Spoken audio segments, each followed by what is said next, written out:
세상의 모든 아이들을 응원합니다. 안녕하세요. 월요일 아침 부모 지수연입니다. 요즘 내 아이의 행복과 관련된 얘기를 할 때 꼭 빠지지 않는 것이 바로 이 자존감이 아닐까 싶습니다. 하지만 자존감은 과연 어떤 것일지 많이들 정확하게 모르고 계시는 것 같아요. 그래서 저희 월요일 부모 이 시간에는요. 오늘은 머리가 좋아지고 마음이 커지는 놀이를 배워보는데 그중에서도 자존감을 높일 수 있는 놀이에 대해서 함께 알아보려고 합니다. 과연 자존감이 높은 아이는 어떤 식으로 행동하는지 또 자존감을 높이는 방법은 무엇인지 함께 고민해보도록 해요. 자, 월요일의 아빠 김생민 씨 소개해드릴게요. 어서 오세요. 안녕하세요. 세림이 키워아빠 김생민입니다. 오늘 놀이를 함께 하면서 아이들의 자존감을 올리는 것, 키우는 것에 대해서 공부한다고 하는데 굉장히 제가 설레이고 기대가 됩니다. 그렇죠. 예, 네. 자존감 굉장히 중요한 거거든요. 네, 자 아동심리상담 전문가 이영애 선생님께서 오늘 도움 말씀 주세요. 어서 오세요. 네, 안녕하세요. 선생님 정말 최근 몇 년 사이에 부모님들이 가장 궁금해하고 네. 또 많이들 얘기하시는 게 이 자존감이 네, 아닌가 네. 싶은데 네. 자존감 얘기 나올 때마다 자존심하고는 뭐가 그렇죠. 다른 거죠? 라고 많이들 네, 물어보세요. 네, 그거 참 많이 물어보시죠. 예, 그래서 우리가 보통 이제 자존감 그러면은요 스스로 존중하는 마음 이렇게 이야기합니다. 그래서 그 많은 심리학자들이 만일의 사람에게 있어서 성공으로 이끄는 가장 강력한 마음의 힘이 무엇이냐 이렇게 네. 짚으라 그러면은 주저하지 않고 자존감이다. 이렇게 이야기를 합니다. 근데 자존감은 크게 이제 세 가지로 나뉘거든요. 먼저는 난 참 소중해라고 하는 자기 가치감. 그다음에 아무리 어려운 일이 있어도 이건 내가 해낼 수 있을 것 같은데 하는 유능감. 네. 그다음에 그런데 내가 실패를 했어. 근데 그럼에도 불구하고 이렇게 열심히 애쓴 내가 난 참 마음에 들어. 이런 자기 자신에 대한 호감. 이런 것들로 이제 구성이 돼 있어요. 그런데 이제 자존심이 높은 사람들은 이제 이런 것들이 구성이 좀 잘 안 돼 있죠. 그래서 여러 가지 실패 상황이나 이런 데 크게 좌절하거나 다른 사람 눈치를 너무 보게 되거나 이렇게 좀 문제가 되는데요. 이제 자존감이 높은 사람들은 그래서 어떤 실패 상황이나 이제 이렇게 오게 될 때 너무 하나 잘했다고 세상을 다 얻은 것처럼 막 방 뜨지도 않고 네. 또 하나 실수했다고 그냥 하늘이 땅이 꺼져라 절망하지도 좌절하지도 않고, 네. 예, 그리고 또 자기에게 주어진 일들을 그냥 좀 즐겁게 해낼 수 있는 건 자존감이 이제 높은 사람들이고 좀 그렇습니다. 그래서 이 자존감과 자존심이라고 하는 것이 좀 다르긴 한데 이제 그런 부분을 좀 구체적으로 한번 또 생각을 해보도록 하죠. 네. 이렇게 설명을 들었는데도 네. 사실 자 이건 그럼 자존감일까요? 자존심일까요? 라고 네. 물어보면 여전히 좀 애매하다 하시는 분들 많을 것 같아서 김생민 씨가 좀 정확하게 좀 알려주시기 바래요. 자, 네. 상황별로 알려드리겠습니다. 일에 대한 마음가짐에 대해서 함께 얘기해 볼까요? 네. 이건 꼭 해내야 돼. 안 그러면은 사람들이 나를 비웃을 거야. 칭찬받기 위해서라도 꼭 해내야 돼.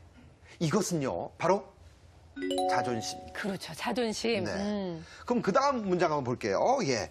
이거 재밌겠는데? 잘할 수 있을 것 같아. 안 될 수도 있지만 한번 해보지 뭐. 이게 자존감. 뭔가 도전 의식도 있는 것 같고 네. 뭔가 생각이 다른 것 같아요. 자, 다음 상황은요. 성공에 대한 마음가짐. 나는 반드시 잘해야 돼. 안 그러면 큰일 나. 이런 마음가짐은요. 자존심입니다. 네. 예. 자존감 한번 볼까요? 예. 난 잘하고 싶어. 그러니까 한번 노력을 해보지 뭐. 요런 마음가짐. 바로 자존감입니다. 결과와 상관없이 나는 노력해야 되겠다라는 마음가짐이 중요한 거죠. 자, 다음 상황은 실패한 상황에 대해서 어떤 반응을 보이느냐. 말도 안 돼. 이런 일이 어떻게 나한테 생기지? 뭐가 잘못된 거야.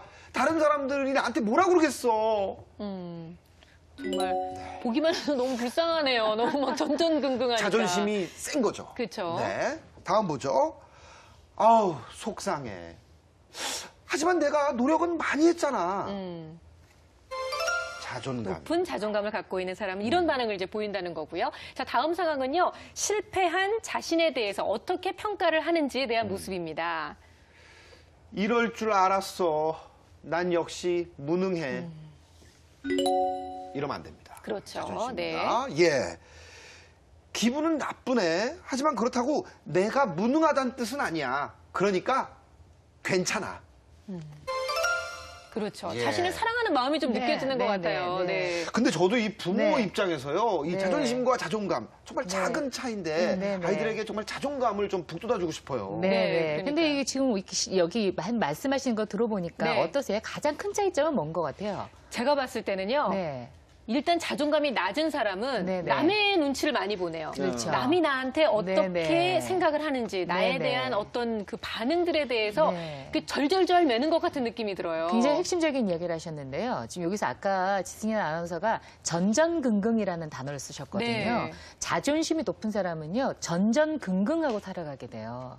왜냐하면 인생의 초점을 남에게 맞추고 있기 때문에 혹시 내가 뭘 잘못하면 저 사람이 나를 나한테, 이렇게 되기 때문에 전전긍긍할 수 있지만 자존감이 높은 사람은 내적인 힘을 가지고 있기 때문에 아무리 실패하고 어려움이 있어도 한번 해보지 뭐 좀 어렵게 해서 기분은 좀 나쁜 거 이 정도로 끝날 수 있게 되는 거죠. 그러니까 좀 편안하고 행복하게 살다 보니까 오히려 더 많은 에너지를 좀 더 사용할 수 있어서 성공으로 이루는데 훨씬 더 좀 쉬워질 수 있죠. 그렇군요. 네. 자, 그렇다면 보통 자존감이 낮은 아이는 어떤 모습을 일상생활에서 보이게 되는 저희가 화면으로 또 정리를 해봤습니다.